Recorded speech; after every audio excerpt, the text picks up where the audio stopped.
Hello and welcome to the Herald's Horn. We have a lot of bullet points to hit on this one. We're talking about Spotlight Series Spider-Man. We're talking a little bit about the Commander Bracket updates. We're talking about Powered Cube on Arena and plenty more. Of course, we got a couple little first looks at Avatar: The Last Airbender as well. So we're going to be chatting it up about that. So we have so much stuff. Let's just go ahead and get into the episode. But before we get started, I wanted to tell you about a great Kickstarter, Pixels with Power, playmats, and more from Playing with Power. Pixels with Power features two incredible pixel art playmats. One has a whole bunch of different commanders on it in a pixel art style, and the other one has a full JRPG boss battle with Kinnan, Kenrith, Thrasios, and Rograk facing off against massive bosses, Crom and Timna. This is not something you're going to want to miss. I myself am going to be picking up one of these playmats. I love the boss battle playmat so much. And then there's also retro Playing with Power logo tees that you can get, which I think are super slick. And there is also sticker sheets. Yes, sticker sheets with all of those pixel art commanders on them as well. So go ahead and go to the link in the description to find Playing with Powers Pixels with Power. It has 8 days left, so don't miss your chance to get this super sick playmat. Let's get into the episode.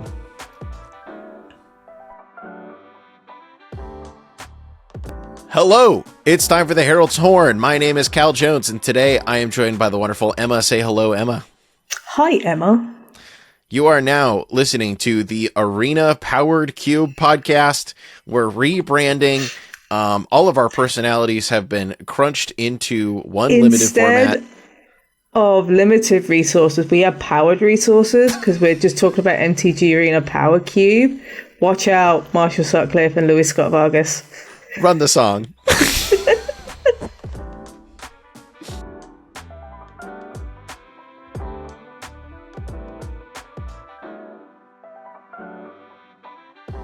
And welcome back. As always, we are going to jump directly into the news.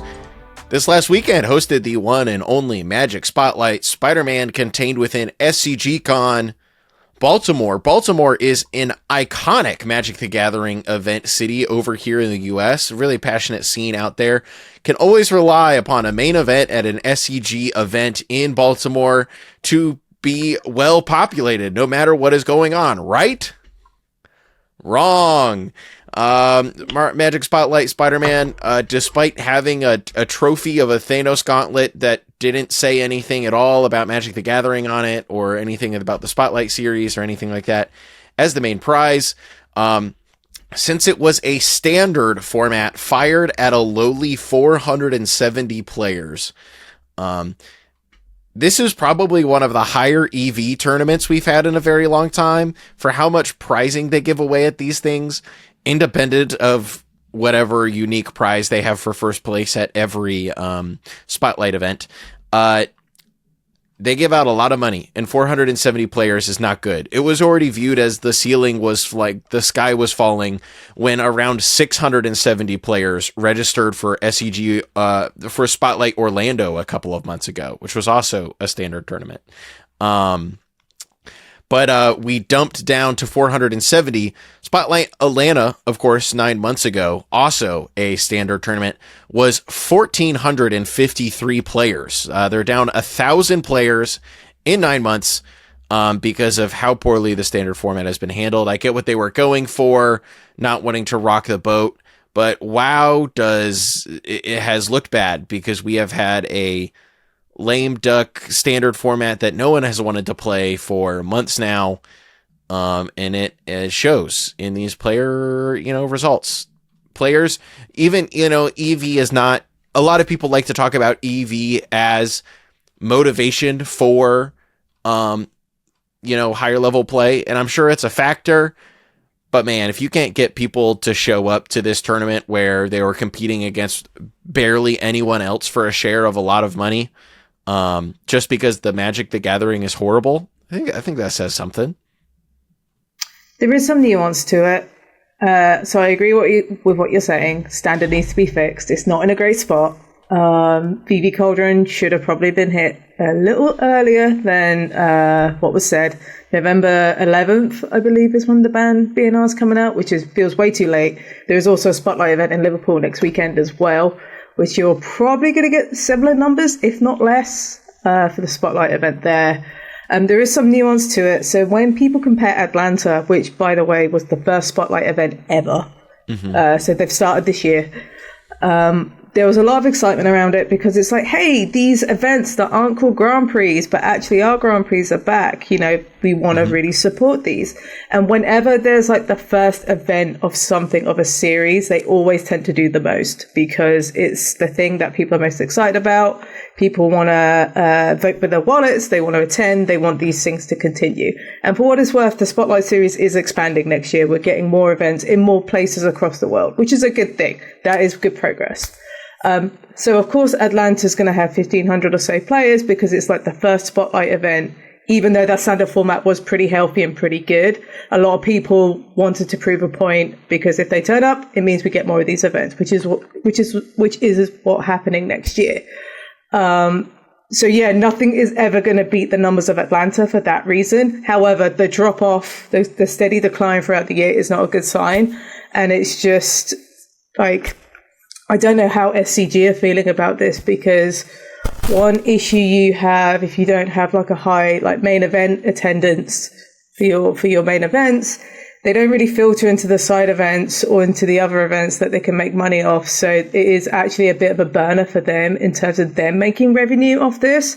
And event revenue and event profits is already an incredibly fine line. You're probably making a loss on this than you are making profit. A lot of these events are probably come a little out of the marketing budget, as it were. Sure, Yeah. and sure, Wizards are going to support financially here and there with like the trophy, the prize payouts, and a couple of other bits. But SCG are also fronting this with the SCG cons, which definitely buffers some of that hit because they had other events going on that weekend for other TCGs.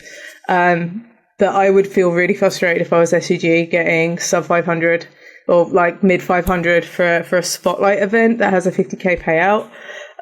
It's not what you want ideally. And hopefully Wizards can address this soon and have a better ban cadence next year.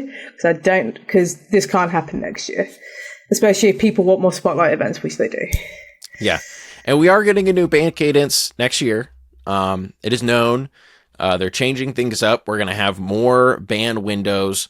They're not going to be flexible with those windows, but there are going to be more of them, which, you know, great step in the correct direction in the first place. But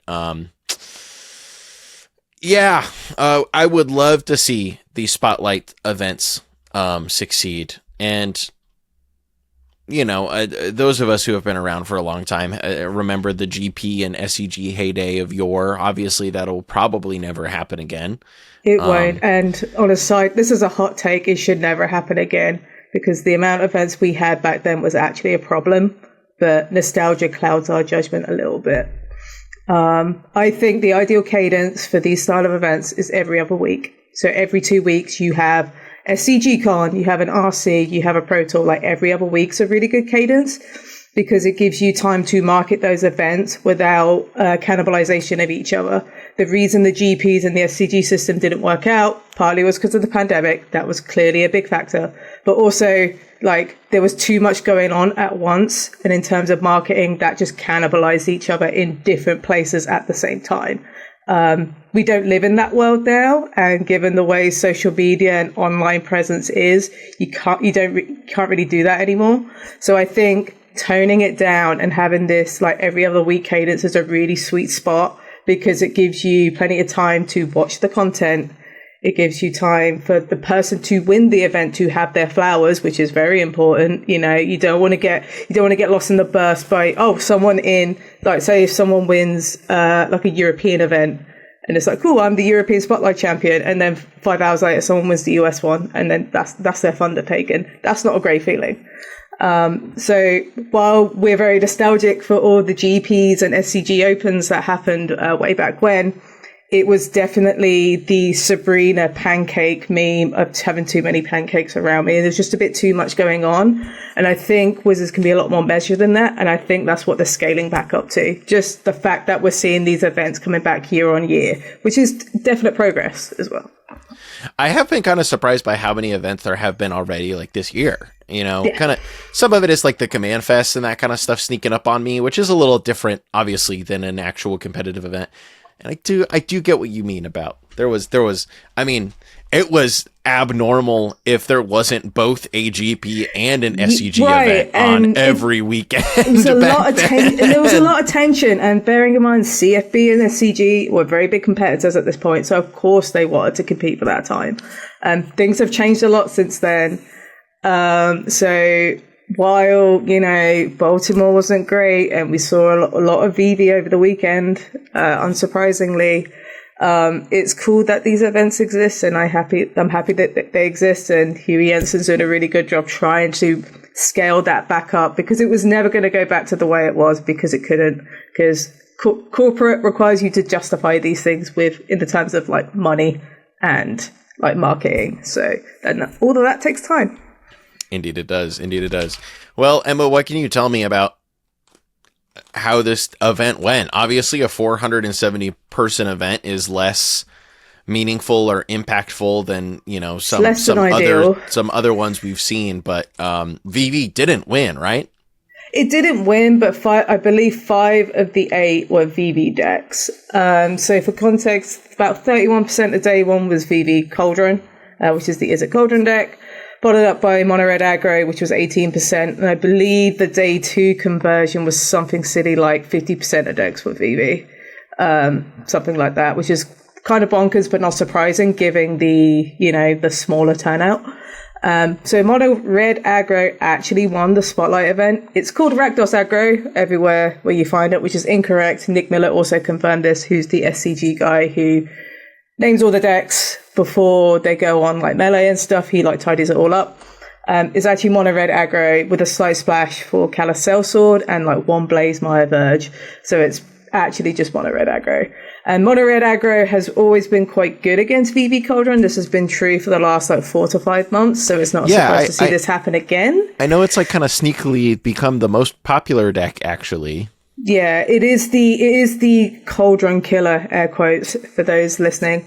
But VV Cauldron still remains like an incredibly powerful, resilient deck. It's like an Izzet combo spells deck, which competitive players just love. You're just ticking all the boxes that competitive players want to do. They also get to play Quantum Riddler, which is another great excuse to play the strategy. But this Mono Red Aggro deck, let me get the name up, sorry, by Alexandra McIsaac. So it's fairly boilerplate stuff, but there is one little difference, which I've been bringing up on Blue Sky a lot lately, because I think it's a really cool narrative. In the sideboard, we have 1 copy of Poison Dart Frog, which is a 2-mana 1/1 with gets Death Touch, something like that. He can't cast it. He's a cute little guy. He is a cute little guy. Alexander can't cast a card. He doesn't have any green mana sources in his mono red mana base. It's just there as like a little mascot, just to, you know, it's his good luck charm. And this is something he's been doing for a while, apparently. And it's kind of like the companion without paying the companion cost. It's just a little morale boost, which I think is great. It's something we don't talk about in competitive Magic, is like the mental and like the morale, because playing lots of Magic can really weigh you down. And I just think it's just great that something like that exists. And apparently someone in my comments when I was talking about it actually spoke to Alexandra a couple of events ago and just said the Poison Dart Frog is just there to help him smile, remind him that making a mistake's actually fine and you can do this. And I think that's just great in terms of narrative. That's awesome. We don't touch that stuff a lot when it comes to competitive Magic. It's also a pseudo flex that he played with the 14 card sideboard. Yeah, he literally played with a 14 card sideboard. Look, a lot of Magic players these days are familiar with playing a 14 card sideboard anyways. So that's true. But this one is not in your companion zone. You can't bring it back to hand or anything like that. Yeah, it's what if it could be Poison Dart Frog that's in your companion zone? Boom, busted. Done. So yeah, it's a cool story. Alexander like crushed it all weekend. Clearly knew what he's doing. He's been playing this version of Red Aggro a lot and has been seeing success. So it's really cool to see him win a spotlight event, even despite the whole thing around standard and like the low turnout. You still got to win these events, right? You're still playing a lot of Magic, and there was a lot of ringers in the top 8 as well. Well, I'm glad that it was a good time for all, and I hope everyone who was there had a great time playing their VV mirrors and winning some money. I have been having a great time playing Magic today and losing at the same time because Magic Powered Cube has arrived on Magic the Gathering Arena. If you've been listening to the show for a long time, I'm sure you've heard us, especially Dan, talk about playing Vintage Cube. That is, of course, basically a curated set of cards to draft that are all very powerful, includes the Power 9. And people have been kind of clamoring for it to come to Arena for a good long time, and they have made it happen. And like from what I can tell, it's obviously not like 1-to-1 what you would expect to find in a normal Vintage Cube TM. But it does have the power. It has a lot of the classic stuff that you would expect to see in it. It has a lot of the like artifact combo stuff. All of that kind of stuff as well is doable, is possible. You can cast Black Lotus, baby. What else could you need? I'm 3 drafts in. It's not gone well. But I want to keep doing it more and more and more and more and more because it's one of the most fun ways you can play Magic. This is where I would throw it to Dan because Dan does more Vintage Cube than Emma and I put together times 5, I think. 100%. Yeah, there is some differences to this cube, as you mentioned, compared to your typical Vintage Cube. So the Power Cube is just basically a way of saying this is a Vintage Cube on Magic Arena. So there's a few differences. So we don't have any Alchemy cards. We don't have any Universes Beyond cards, which I think is a really nice, attractive point for Magic players. Also, there's no Initiative or Monarch cards. So you don't have any of the multiplayer mechanics in the Vintage Cube, which is also really interesting because those mechanics are quite busted in 1v1. So it gives like a different perspective on it. There's a couple of other cards that aren't in there. So like Through the Breach isn't there because MTG Arena has a really hard time dealing with Splice into Arcane, for example. So that's not in there. Which is like, okay, Reanimator is marginally worse or whatever. You still have Sneak Attack. You still have like Flash. Animate Dead in it. I assume not. Yeah, like you have Sneak Attack, you have Flash. You can still do the cheap big creature strategy in the cube. But apparently it's been going down a hit. I have yet to play it yet. I do need to reinstall Arena and give it a go. Because while I do enjoy playing Magic Arena, Vintage Cube on Magic Online, the client is a little outdated, and sometimes you just want something a little more snappy and a little quicker, which MTG Arena does. So I think the reception's been pretty good. Everyone's been really excited about it. Vintage Cube just continues to be one of the best things you could be playing in Magic, like casually and for fun. And I'm glad it's finally come to Arena. It's sorely overdue. I think like my one minor concern I have about this is that at this point, it seems that in a lot of ways, Vintage Cube is playing a major role in keeping like Magic the Gathering Online alive and relevant. Which sure, I think it can be easy to say, okay, who cares? But Magic the Gathering Online is the online way to play Magic where there's an economy that actually works and you can trade cards with people, which is cool. The rental services, you can rent cards on Magic the Gathering Online to play formats, which is really cool and useful. And I mean, there's a reason that Vintage Cube is up almost 24/7 on Magic the Gathering Online. It's because Daybreak figured out that they could make a lot of money from the program doing that. So I think that's kind of this is like one of the things that differentiated MitGo from Arena very easily. And now, obviously, the cubes, like you were saying, the cube is not one-to-one the same. It is a similar experience. It is not the same experience. But I'm sure people who are dedicated to MitGo will stick on MitGo, and you can play other Eternal formats there. Like, hey, 4-player Commander is on MitGo. I know people who love to do that. Legacy is on CDH is a Mitgo. thing. CDH is a thing. Vintage and Legacy are on there. Pauper, like people. Yeah, Pauper's on there. The only way to play competitive Pauper, like accessibly, is on Magic Online. So there will be like competitive avenues, and they will stay strong just because of like how long the client's been around.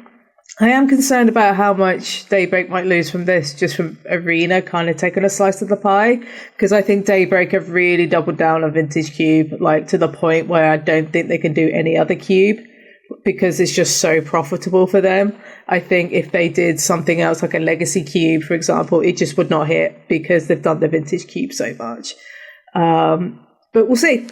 However, with that, if someone wants to play like a slightly different Vintage Cube that has all the UB stuff and the Monaco Initiative stuff, you can do that on Magic Online. If you want to play something that's a little bit more, I hate saying this word, but balanced, because it's Vintage Cube, you can play something a little different on Magic Arena. So I think there is definitely room to have flavors of Vintage Cube, something I found out recently at CubeCon, which I was at a few weeks ago. So yeah. Oh, there's definitely lots of different stuff you can do with it, for sure. So, yeah.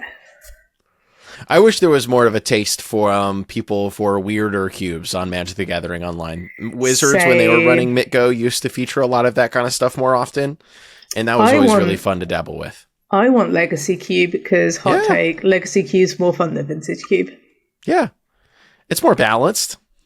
It's more balanced. You get more gameplay out of, you get more minutes per match, which I like. Yes. It's more, I hate saying this because it makes me sound like a boomer, but it's old school Magic, air quotes.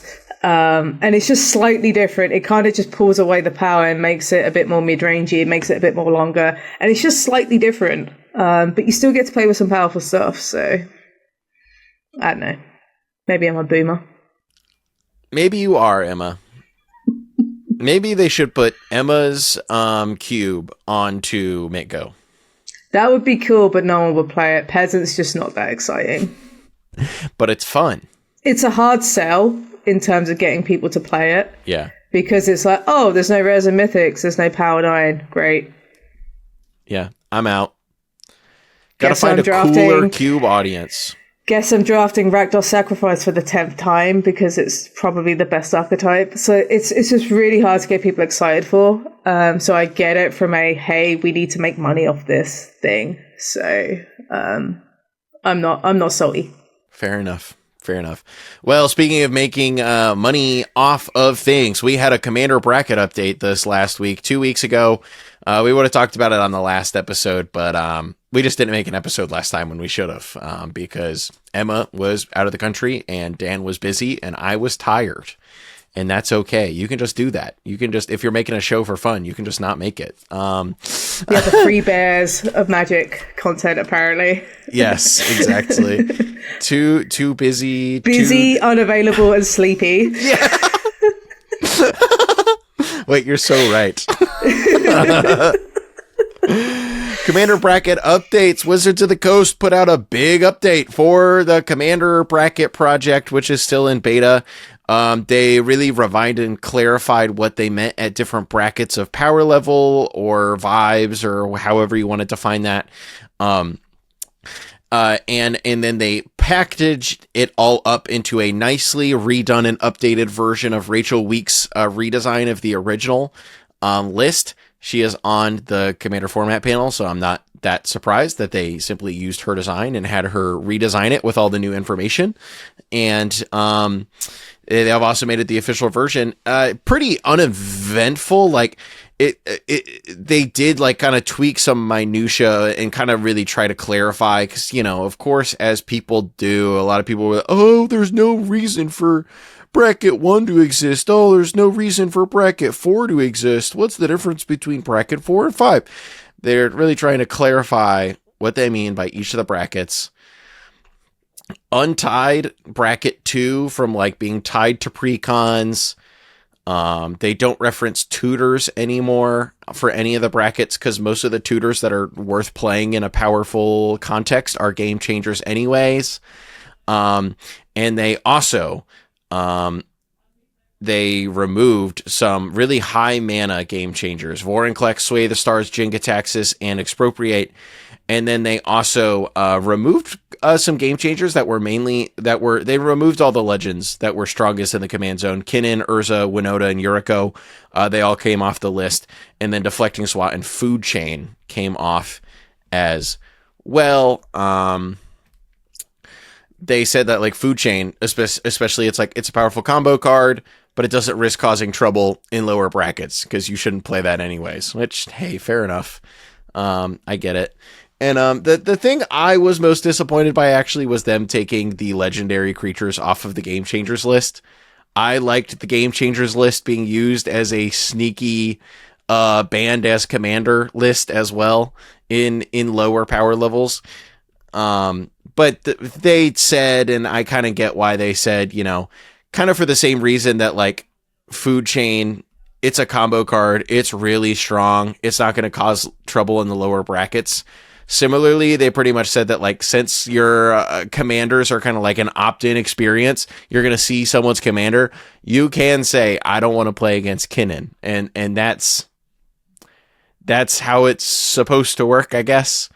But all in all, not that exciting of an update. Interesting to see them tweak things. Interesting to see some things come off the list. And they said they basically discussed and had thought about and all that kind of stuff. Many more things, because they got quite a few people from the Commander format panel out to Renton for 3 days of discussion, which is cool. It's cool that they got everyone together, decided on some stuff, had a bunch of topics they wanted to discuss. And I'm sure we will eventually see more things spring forward from that. I would assume especially maybe some more bans or unbans next year. I know that I'm sure you have a lot of strong opinions about this, Emma, given how much you get out there and play Commander. I don't play as much Commander as I led on. It's definitely a once in a while thing. It is definitely something I have to make sure I can play with certain friends that just want to hang out and play Commander. It is definitely a tool for me to be social, which is what Commander should be, in my opinion. That is also what it is for me as well. I did love Rachel's graphic because I'm a sucker for clean graphics that has good comms. It's just like my thing. And the fact that they address that as a communication tool is a really big thing, because that's what essentially is what they're doing. They are laying out guidelines to help you have those conversations with strangers, friends, whoever, about how to play Commander, and just normalize that conversation, because the more they do this, the easier it gets, and the easier it is for you guys to play Commander as well. So I've been really enjoying seeing their stuff. While I might not agree with all of it, I really like their intent and that the way they're posturing themselves while running the biggest format in Magic. Like, that is no easy feat. So how does this affect my Agar the Freezing Flame deck that I'm building? Another exciting announcement from 2 weeks ago: the Limited Championship is coming. It is exactly what it sounds like. A bunch of people playing Limited for a lot of money. It'll be happening in 2027, with qualification events happening throughout 2026. It will be a $500,000 prize pool, with the top 8 also all getting invites to Worlds. Before we get into the rest of the details here, Emma, I gotta say, the way this is set up, it kind of just feels like an extra pro tour during the year that happens to just be all limited. Yeah, that's what it basically is. And they can't call it a pro tour. It's like a different thing. For context, Huey Jensens, who's the director of organized play, is a big limited player. He's had a lot of success in his very illustrious career from playing limited events. So it's no surprise that he wants to bring these back and bring that opportunity to up-and-coming players and players who just want to play nothing but limited, because those competitive players still exist despite the state of competitive play right now. So I'm really looking forward to it, because it normally means, if there's like a limited championship, it normally means like the limited set they're thinking about is probably going to be really good for coverage and really good for gameplay and the rest of it. So I'm just glad these kind of events still exist. And once again, going back to the Magic Spotlight thing of they're trying and innovating different ways to have different styles of events. Worth mentioning that the Limited Championship is just a one-off thing for now. They're not looking to do multiple. But if it turns out to be, they're saying like, 2027, here it is, but they're not saying we're going to have one in 2028. If it's really successful in 2027, then maybe they could do one in 2028 because, hey, Wizards have to prove to Hasbro that this was worth doing as like a marketing activation, because that's what these things are essentially.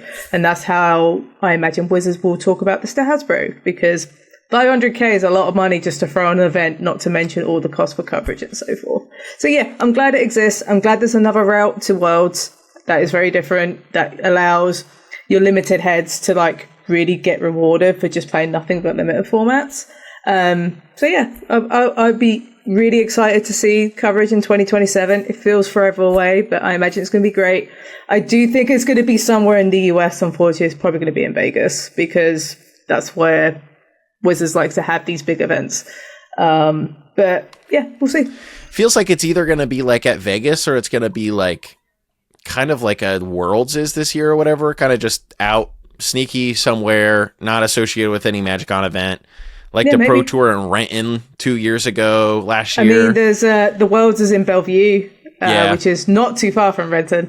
Yep. So we'll see. It would be cool to have a MagicCon attached to it, because I think if you want these style of events to just be more than just a one-off, attaching it to a MagicCon gets like extra attention from people who are attending the event. So I think one of the coolest things about going to a MagicCon is that I walk past and I'm like, oh, cool, the Pro Tour's on. I'm just going to have a wander. I'm just going to have a look and just see what's going on. Yes, I definitely agree. It's just it's really fun. Which I think is cool. Yes, I like that a whole lot about it. Yeah, I think it's smart. Here's why it feels PT coded. The way that you qualify, in addition to the event structure just being the Pro Tour and the pricing just being the Pro Tour, but you are playing limited the whole time. The events they listed for qualification, there's going to be qualifying events at Spotlight Series events. There's going to be qualifying events at MagicCons, and then there will be some other currently unannounced qualification events as well. Some of that I want to doubt maybe if some of that is even just like weird re-CQ type of stuff at Pro Tours. Probably, maybe. Yeah. They love a good re-CQ at PCs. Yes. Love a good re-CQ. And they said there will be events on Arena as well to qualify for this. Both the Spotlight events and the MagicCon events, they specifically said we're going to be sealed into a top 8 draft, which is interesting as well.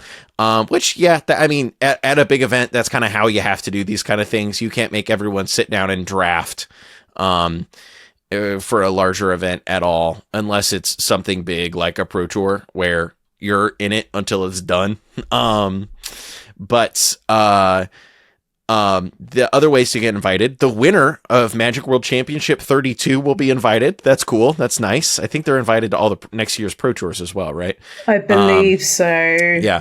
The top 16 players by booster draft match results from each Pro Tour and Magic World Championship in the 25 to 26 Premier Play season. LSV better get cooking now. Oh, wait, LSV will be fine because Hall of Fame members can use their yearly invite on it. Hall of Fame members every year have an invite they can cash into a Pro Tour. They announced they could instead use it on this limited championship as well. So I know what John Finkel will be using his on. It'll be this. I mean this in the nicest way. It feels like Huey Jensen just wants all his friends to come out for this limit event a little bit because they're all Hall of Famers, which is not a bad way of doing it. The Hall of Famer thing's really interesting to me, not because I don't think the Hall of Famers shouldn't get this invite. It's just the fact that we're still talking about it when it doesn't actually exist in an active way. It's like, what is the Hall of Fame right now? What does it mean, sort of thing? And I think my biggest frustration is that it's cool that we can grandfather these Hall of Famers into these events, which is great because a lot of them are old limited heads, so it's definitely up their street. But it's like, for people like Javier Dominguez, who's like a 2-time world champion, it's like he should be a Hall of Famer by now. And And the fact that he could win another world championship and still not be a Hall of Famer is kind of messed up when you think about it. So I really hope Wizards can bring them back at some point, just because if we keep bringing it up as like discretionary invites because of the system, then the system should still exist in some capacity, and there should be a motivation for players to try and get into it. So I hope that's the next on the docket for Wizards in terms of competitive play. Yep. It seems like a cool prospect. The most pessimistic view of this is that if this is on the calendar, maybe they could try to remove limited for the Pro Tour. They're not going to do that. I have seen more than one person say that. No. I think it's another way to sell sealed product to people, especially stores and TOs, which is kind of smart when you think about it, because you've got 7 standard sets, and it's just another way to funnel that product into different hands. But yeah, I think it's super cool. I'll always be like you said earlier, there was a world in which we had too many pro events, too many high level Magic events. They can breathe and that kind of stuff, but I still think we could use more. And I think we could use more varied ones as well. And this, I think really fits into that, which is really cool. One thing I am surprised, because they talked about it as a series, and I'm like, this is technically not a series because it's a one-off event. I'm going to be slightly pedantic for a second.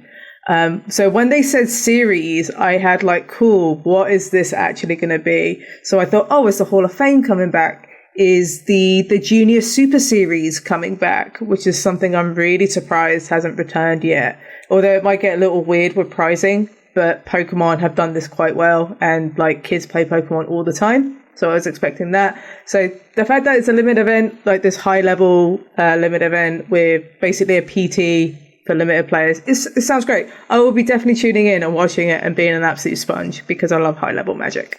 Me as well. Well, speaking of product that Magic the Gathering would like to sell to others, it's time for us to move on to the part of the show where we talk about all the new products that are coming out. And boy, did we see some of that today. We're not going to talk about it for very long, but it's time for the Product Watch.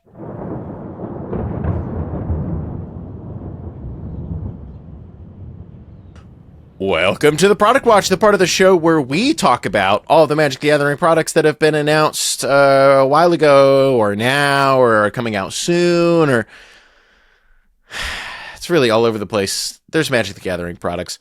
We got Avatar: The Last Airbender preview season's finally underway. We had the big Magic the Gathering weekly MTG stream this week, this Tuesday, which, is the day we're recording, but it's here. It looks cool. It does feel a bit more of a synergistic Universes Beyond property and Universes Beyond set design with like Magic ethoses and the way that Magic cards kind of like to work, compared to some of the other ones that we've had in the near past, such as Spider-Man. I'm going to be biased. I've said it before. I do love Avatar: The Last Airbender. If any of the sets from Universes Beyond are going to grab me, it's going to be this one. And so far, I feel fine about it. I like the card designs. Seeing the characters on the cards, specifically with Uncle Iroh, I'm pogging. But everything else, it's kind of whatever. And we'll talk more about it the next episode. But we already knew about all the major mechanics. There's firebending. When a firebending creature attacks, you get X red mana that lasts until the end of combat. There's waterbending. It's an alternate cost for an ability that lets you tap both artifacts and creatures to pay 1 generic per tapped thing. There's airbending. You can exile something and its controller can recast it for 2 generic mana. There's earthbending. X, you animate a land with X+1/+1 counters, but most importantly, if that creature land dies in the future, it also has haste. If that creature land dies in the future, you get it back tapped rather than it just going to the graveyard, which has been one of the major downsides of the past mechanics like this. And allies is a thing we care about. Kindred allies is like a huge theme, which is fun and cute. They've showed off lots of designs for the iconic characters and shown off some commons and uncommons and all that kind of stuff. And we'll continue to see more cards as time comes out. Woohoo, woohoo, woohoo. But I know a lot of people are checking out until Lorwyn comes out in January, and as excited as I may be for Avatar in the abstract, I don't blame them. I'm still kind of in that boat. even though this set is already sucking me in more than I thought it would. And man, there's special treatments from the show that look bad. I am not a fan of the, what do they call it? It's something like borderless source material cards. It's what they called it in Spider-Man. I don't know if it's the same for Avatar, but they put it in Spider-Man. And the problem is, Wizards can only make it as good as the assets they receive from the company that owns the intellectual property. And it's very clear Paramount did not send them good assets, and Wizards had to do their best, because some of them just don't look great. They don't scale up well. They just ripped it from the TV show, and when you blow it up, the resolution looks really bad. So that's why some of them look really blurry against some really sharp text that Wizards have put there. So yeah, they don't look great, but I imagine some people are going to get really jazzed about it because there's one for each episode, and I believe there's 61 episodes of Avatar. So everyone's going to be like, oh wow, here's this specific moment from the TV show that got me really jazzed. And they're not going to care about quality because nostalgia is a very powerful tool to sell these things. Yeah, I would guess part of it is honestly kind of like the show probably literally only exists in like 480p or whatever, sure, honestly, like, especially in some of the early seasons. And so that's just not going to look great either. I just wish there was enough in the budget to pay artists to do like renditions of those moments from the TV show, because they would look so much better. And also you're paying artists to do work, which is always pog in my opinion. That's something I would have liked to see, but it is what it is. It's clearly going to be a thing with every UB set going forward. Yep, definitely agree. And some of them have done better than others. I do wish that they had been able to, like, we already have seen a card that shares art with like a moment from the show. And it is interesting to me, it's like the same moment that is on Force of Negation. They're printing a Force of Negation, and they also spoilered a card that represents that moment in the show today. And the art is basically the same, but it is an art by a magic artist of them reinterpreting the moment rather than it being a kind of blurry screen grab of the moment. And I do wish that they could have kind of just, taken the moments from the show and put them, had an artist reinterpret them type of, thing, yeah. Right? Just, I wish they could have done better with it, but I just don't think it matters, because the people who this is catered for are going to be really excited anyway, because they probably don't recognize like quality of Magic cards, if that makes sense, because they're still super new to it, so they don't have that information beforehand. I think it's the best way to put it. Yep, definitely. Well, I think the last thing to talk about, I don't even want to talk about it. There was more Secret Layers. There was the PlayStation Secret Layers. It was the first drop in a while that seemed like it went like okay. I saw a lot of people happy. Yeah, it happened yesterday. It seemed like a lot of people were happy with what they were able to get. I saw like the Yote one sold out quick first, which was really surprising, but the game's still really recent, so maybe it's less surprising. Did that one have mechanically unique cards in it or no? Yes, I believe so. I think they all kind of did. Yes, many of them did. There were some reprint ones, but yeah, I think most of them it's a mix of both. I think most of them were mechanically unique ones. I saw people with like some half-hour queue times instead of everyone and their mom having the 1 hour plus. I hopped in at the very beginning just to see, and I saw the 1 hour plus, and I said, okay. And I moved on. Yeah, it's just, I like to check it out, see what's going on. But I think that's everything we have for this episode of the Herald's Horn. Emma, is there anything else to leave our listeners with before we go? Daylight saving triggers this weekend in the US, so be prepared. This is coming from me in the future, who's already had daylight savings. You are in the future right now. Yep, I will do my best. I'm not ready. It's gonna kick my butt. The time change kicks my butt every year. It's stinky. Every year it's stinky. It's so bad. Well, everyone, thank you so much for listening, and we will see you in 2 weeks with another episode of the Herald's Horn, probably featuring one Emma Partlow. Bye-bye. Whoa. Big if true.